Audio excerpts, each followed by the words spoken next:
আলোচিত সমালোচিত content creator Ashraful Alam ওরফে হিরো আলমের উপর দুর্বৃত্তরা হামলা চালিয়েছে। সোমবার রাত আনুমানিক ৯টার দিকে রাজধানীর আফতাবনগরে এই ঘটনা ঘটে।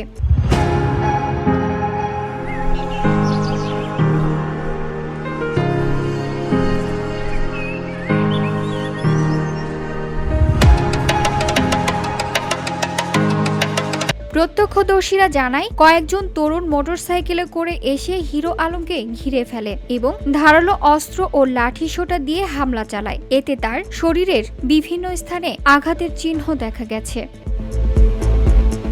পরে স্থানীয়রা হিরো আলমকে গুরুতর আহত অবস্থায় উদ্ধার করে হাসপাতালে নিয়ে যান। বিষয়টি নিশ্চিত করেছে তার স্ত্রী রিয়ামণি। এ ঘটনায় পুলিশ তদন্ত শুরু করেছে বলে জানা গেছে।